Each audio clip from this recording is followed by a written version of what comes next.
കിട്ടേണ്ടത് കിട്ടിയപ്പോൾ ഉണ്ണിക്കടങ്ങി എന്നൊക്കെ പറയുന്ന പഴയ പഴഞ്ചൊല്ല് പോലെ ഇസ്രായേൽ ലെബനനുമായി സമാധാന കരാറിലായെന്നും വെടിനിർത്തലിലായെന്നും ഇനി തങ്ങൾ ലെബനനെ ആക്രമിക്കില്ലെന്നും ഇസ്രായേൽ പറഞ്ഞതായി വാർത്തയുണ്ട്.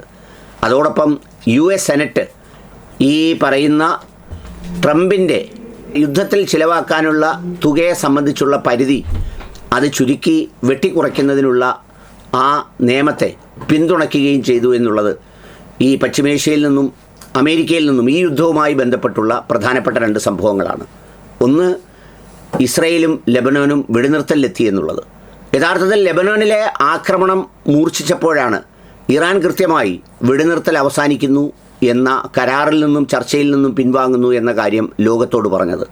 കാരണം ഈ ലെബനനെ ആക്രമിക്കുന്നതിൻ്റെ മുഴുവൻ കാരണങ്ങളും ഇറാൻ്റെ പ്രോക്സിയായ ഹിസ്ബുള്ള അവിടെയുണ്ട് എന്നുള്ളത് കൊണ്ടാണെന്നും അത് നോക്കി നിൽക്കാൻ തങ്ങൾക്കാവില്ലെന്നും വെടിനിർത്തലും ചർച്ചയും എന്തും നടത്തുമ്പോഴും ഇറാനെയും ലെബനോനെയും ചേർത്താണ് നടത്തുന്നത് എന്നുള്ളത് ഇറാൻ ആദ്യം മുതലേ പ്രഖ്യാപിച്ചതാണ്.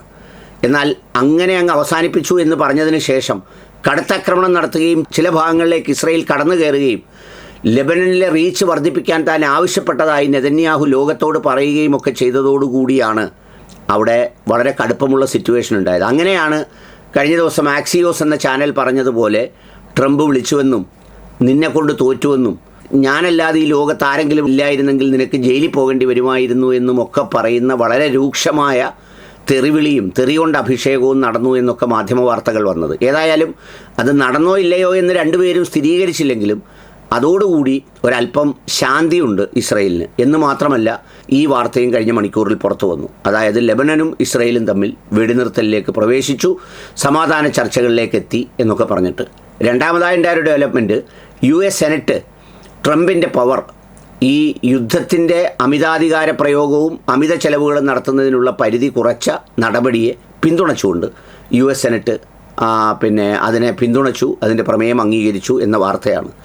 അത് ട്രംപിന് ചെലവാക്കുന്നതിൽ വലിയ തിരിച്ചടി ഉണ്ടാകുന്നില്ലെങ്കിലും മാനസികമായി തളർത്തുന്ന ഒരു സംഗതിയാണ്. അതായത് അമേരിക്കയിലെ ഭരണകൂട സംവിധാനങ്ങൾ ഈ ആക്രമണത്തിൽ, ഇസ്രായേലിന് വേണ്ടി അമേരിക്ക നടത്തുന്ന ഈ ആക്രമണത്തിൽ തങ്ങളൊപ്പമില്ലെന്ന് ചൂണ്ടിക്കാണിക്കപ്പെടുന്ന ഒരു സംഗതിയാണിതൊക്കെ. അതൊക്കെയും മാനസികമായി തളർത്തുന്നതിനും തീരുമാനങ്ങൾ എടുക്കുന്നതിനും ഒക്കെ ഏറെ ബുദ്ധിമുട്ടുണ്ടാവും.